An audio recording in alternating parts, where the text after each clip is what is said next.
everyone, and welcome back to Israel in Style, the show that brings you all the latest in Israeli fashion, art, culture, and lifestyle. On today's episode, we're going to be taking a walk down memory lane and show you guys the best of the best from the last few months here on the show. So, with us in the studio now is the young designer who is actually fourth on that list, Stav Hoffman. How are you? I'm good. How are you? I'm so excited that you're in here in the studio. I've been dying to interview and hear all about your technique, but before we get into that, why don't you tell us a little bit about how you got into the fashion world? I actually found my love for fashion when I was in New York with my grandma in 2012. She was always very chic and very classy, and she took me really into the very high-end fashion design stores and showed me like what really is beautiful about them. And I just fell in love so much that right away I really wanted to start studying fashion. You're like, I need to be doing this. Yes. It sounds so interesting. There's so much more to fashion than you know the normal person knows about, Right, and you right. kind of wanted to dig in deeper. Right. So why don't you actually tell us about the technique that got you onto this top 5 list? Because a lot of designers, you know, were showcasing their things in Tel Aviv Fashion Week, but you were put on the top 5 innovative list. So what is it? It's very exciting. I was working on a wedding dress course design, and my inspiration was actually the Victorian age. People actually used hair. When someone passed away, they would keep their hair. They would put it either in a locket or make a flower of it, and every person that passed away, they would add a flower. Oh, okay. Right, because there was no photographs, so Right. that's the way you could remember your family. And this was actually the main inspiration for my project. So I actually tried to see how I could take this hair Right. tradition, and I used synthetic hair, and I actually had to really see how I can work with it in modern day material Right, and fabric, of and put it course. on fabric. So I actually had to make up some of my own utensils and techniques for actually embroidering it, and I used many different tools that actually weren't belonging to this type Right. of technique. Which is so innovative. You know, I feel like as young designers, like, we're always saying, like, what could we make up now? You know what I mean? Everybody's done it all, and like you took something that you didn't even think was possible, Right. and you made it possible. So as a young designer, how did you feel showcasing in Tel Aviv Fashion Week? Was this the first time that your stuff was showcased? Yes, this was the first time my work was on the runway, and it was actually a dream come true. Walking down, I was mesmerized. I couldn't believe that this was coming to life. Right, of And course. everyone was looking at what I designed, and this model was walking down You're like, wearing I did it. something. Yes. This is me, and they're showcasing Yes. it. And you actually won an award, right? Yes. Recently, in the Yes. past year. What was that award, and what did that feel like? Hand and Lock actually have an annual competition for embroidery in London. I didn't even think I was gonna get in. I just wanted to try and see.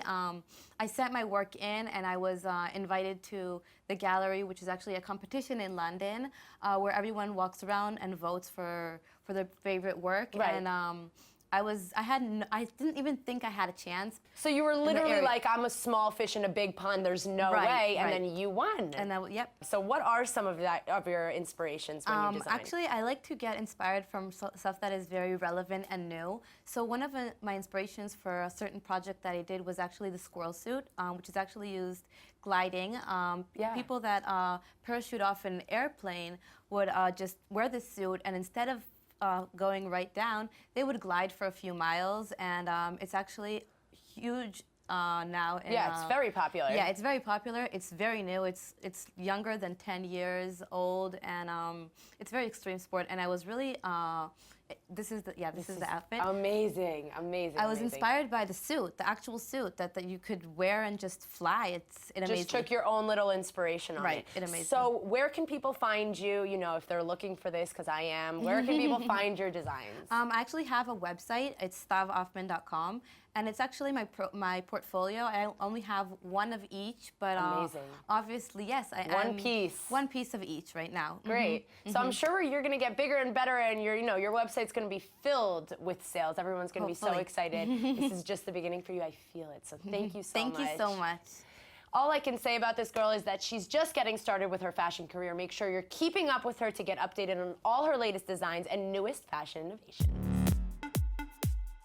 All right, let me just start off with this. If you've visited Tel Aviv in the last couple of months, you have definitely been recommended to visit my next guest's new restaurant. And if you haven't, you've most definitely seen all your friends' Instagram stories with bomb food and a crazy nightlife scene. So joining me in the studio now is a personal favorite of mine, not just because he won last year's Israeli MasterChef, and not just because we used to cook together on Flavors of Israel. Tom Aviv, how are you? Best introduction I ever had. I know, right? Yes. Exactly. So I know all about you. Our viewers don't know too much about you, so why don't you tell them how you got involved in cooking? In cooking, wow.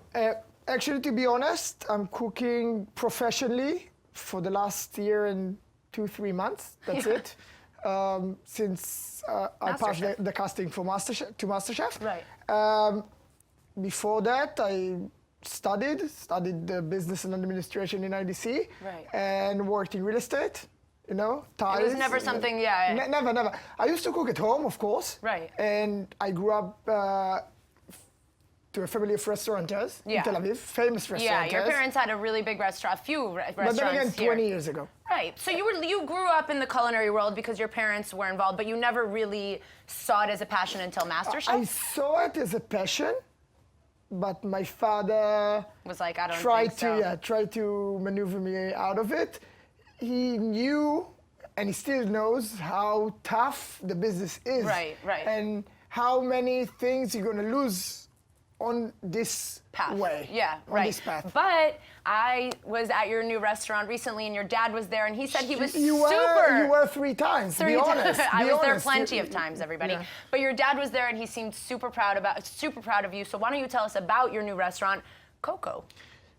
Coco Bambino. Coco Bambino. I'm in love with the Coco. Yes? Yeah, there's a song. I'm in love with the Coco, and, yes. And I am, to be honest, because we opened up an Italian hafla, which means it's the combination between Italian food, which is very traditional, very uptight, to be honest, and we try to mix it up with the looseness of Tel Aviv and Israel, and try to make it hafla, which means balagan. Balagan, crazy party, nightlife.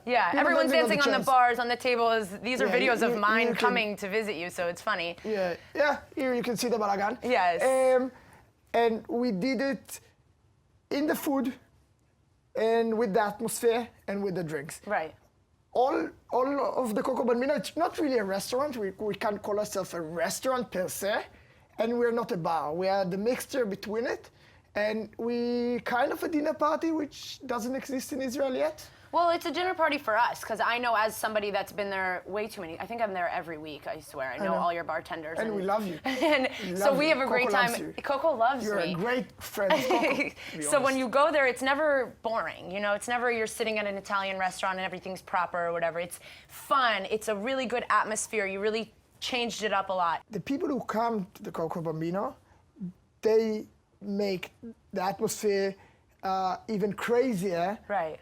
By being themselves and being open and free, and they get inside and they do whatever they want. And if they want to dance on the bar, dance on the bar. If you want to dance on the table, dance on the table. We let them do whatever they want. You kind of let your customers control the atmosphere of the night. Yes. What is going to be your next project? Can you talk about it? Good question. I can't talk about it. Okay. There is a next project. Okay. It's secret. It's secret. It's a big secret, but let's put it this way. It's definitely going to be big. We know that for a fact. We are not stopping in 2018. There you go. And do you see yourself going into, the States? Do you see yourself opening up something in America or abroad? It's funny because actually, you can tell the audience, I know your mom. My mom lives in the same building with your mom. Right. In Miami. And before I decided to open the Coco Bambino, I've been to Miami, and I met with investors who wanted to open the restaurant for me. Right. And I said no, because I didn't have the connection, the vibe that I wanted. Right, it's really important. To create a magic. I am looking forward to go outside of the borders of Israel, States, London, Europe, I don't know. Exactly. But I will. So for anybody and everybody who's interested in following along, where can they, obviously other than Coco Bambino, where else can they, follow along on your journey? My journey. First of all, I have my own cooking show in Reshet 13, which called the Recipe for a Passport. Okay. Passport for a recipe. Okay. So I always mix it up, even in English, even in Hebrew. I don't know which one is true. That's the first one. there's another show that is going to be on, I think, during Pesach on Reshit 13, which is Ready Steady Cook, which I'm participating in. Amazing. In Reshit 13 as well. And there's some things on and there's some things that we can't really talk too much about. But we are definitely looking forward.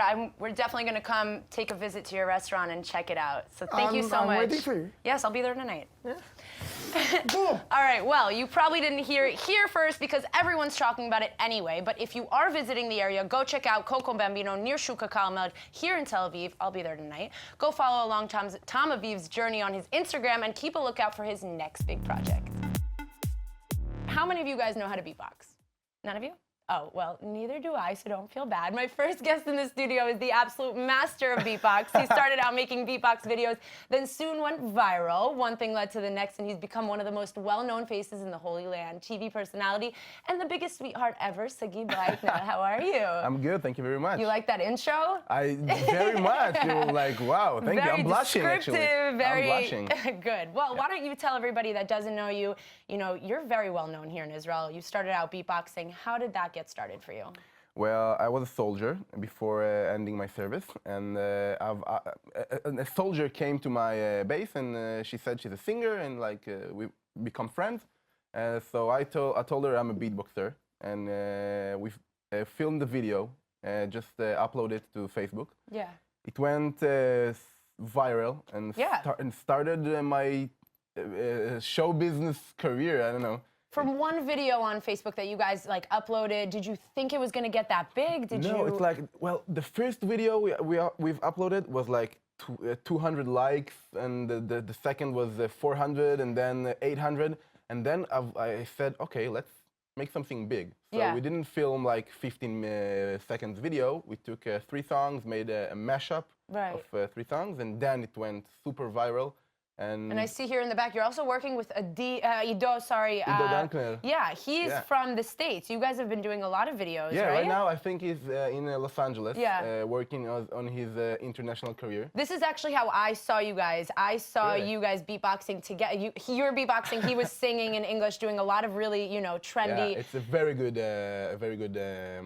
combination definitely. Us, yeah. And so how did beatboxing, you said you started out in the army, how did beatboxing lead to you joining the Survivor TV show? Well, it was 2 years of adventure before joining the survival show, but all the videos, I've created a crowd that loves me and follow me. Right. So I've joined the Yuli group model agency, and then started doing a few commercials and modeling a bit and acting. And then Survival came up with an offer. Yeah. And I said it's gonna be an extremely, I don't know, out of body experience. So I said yeah and went for it. Yeah? But, yeah. You weren't skeptical of the whole reality show where you would how you would come off in the show, because they switch it up a little bit. So how did you feel about that going into Survivor? Well, after 2 years in a little bit of being known in the entertainment industry. Yeah, so I've been a little bit invulnerable for bad comments. Right. So I was pretty sure I'm going to be fine, but I don't know. I didn't think about the consequences. I just wanted to have the experience and the things I've learned and the way I've grown up through this experience. It looked like a crazy experience. I know me and you spoke about it, when you got back, you said, everything that looks like it's happening is happening. We don't eat, we don't drink, we are tired, we're cold. I've lost 11 kilograms. Absurd. How much is it in pounds? I don't know. I think it's something like 25 pounds, which is an absurd amount. Yeah, in 1 month. Yeah, that's crazy. Yeah. So I'm like bulking in the first episode. And then you're just slowly deteriorating.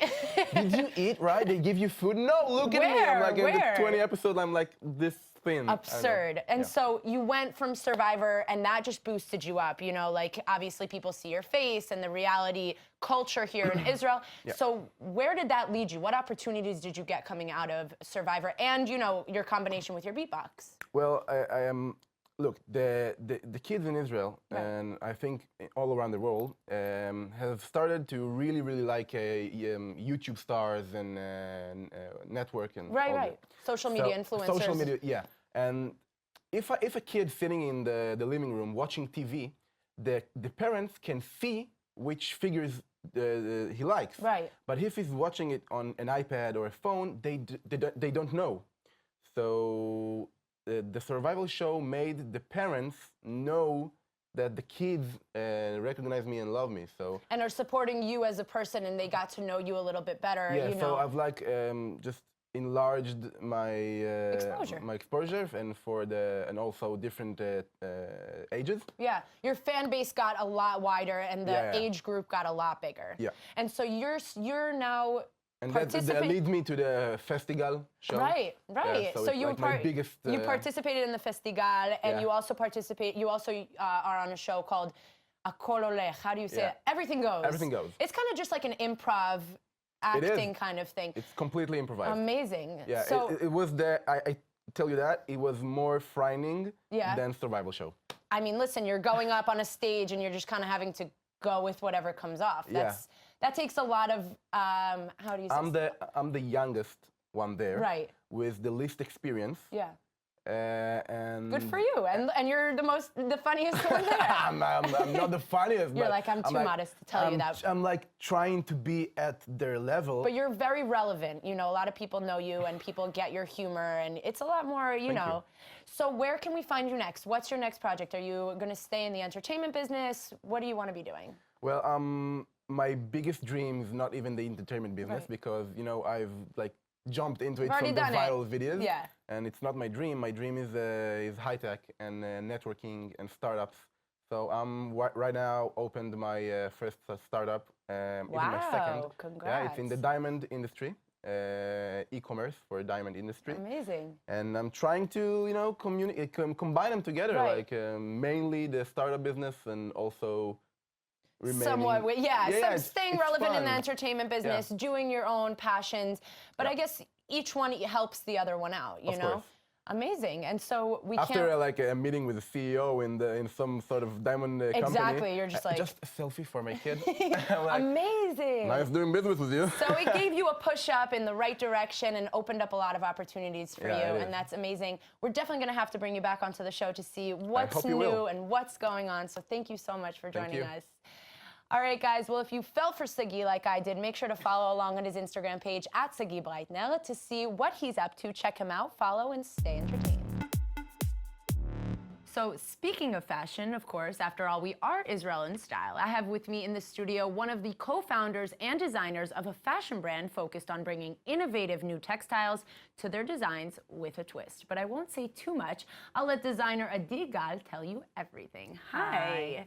How are you? Thank you so much for being here. We've been trying to, you know, make this work for a little bit. Life. Yes, life happens. So for everybody who doesn't know, tell us about your brand and how you and your co-founder, you know, started it. Yeah, sure. So first of all, the name of our brand is Medusa. Yes. What we're doing is handbags, clutches, shoulder bags, big bags, small bags, wallets from plastic, from PVC plastic that goes through an industrial technique of stamping with heat.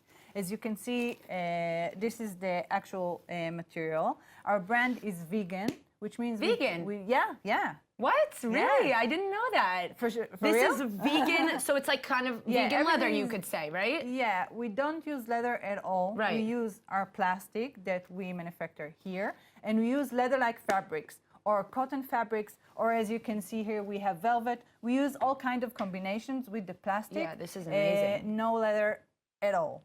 And how everything started, me and Gili started Medusa 8 years ago. Okay. After we studied at Shankar College. Okay. You probably know this Of course, institution. yes. We actually studied jewelry design. Huh. Yeah. Funny how things happen like that. You can never know. You never do. But what's great about Shankar is that you have the facilities of the other, you know, classes that you can use. Right. You can use the workshop of the plastic. You can use the workshop of the fashion. Everything is open to you. And this is how we discovered the technique that we use today, which is the vacuum forming technique. Which is the stamping on the plastic? Yeah, it's an industrial technique that usually no one as much as I know, no one uses it in the fashion industry or in the accessories. Right. It's world. new here. Yeah, and we took this technique and we brought it into the world of fashion, actually. More and specifically, bags. more specifically bags. We did a bit jewelry, but Right. mainly bags.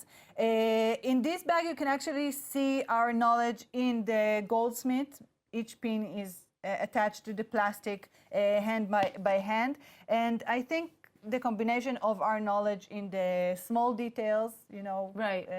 in the jewelry design, with the material, with the technique is what makes you guys this so like unique and unique. stand out. Thank you. So what I was gonna ask was what materials you guys use, because it's clearly not leather, which is, you know, pretty common here in Israel and in general in bags. Yeah, So yeah. what obstacles have you faced not using leather and using this type of material? I think at the beginning, people were like looking at the bags and like plastic, you know, it seems cheap. Well, that's But what I'm saying, yeah. People don't understand that actually plastic is not a cheap material at all. And it's not just plastic, and it's what you do with this plastic. You know, Definitely. if you would see how this material comes, it comes in sheets. It doesn't look like high at all. Right. But if you do what we do is And make it look high quality. yeah. So this is the smart way. This is the art of designing, you know, fashion Yeah. in general, not just specifically bags, working with what you got and working with the fact that you don't want to use leather, you don't want to, you know, animal cruelty. Why would you if you don't need to?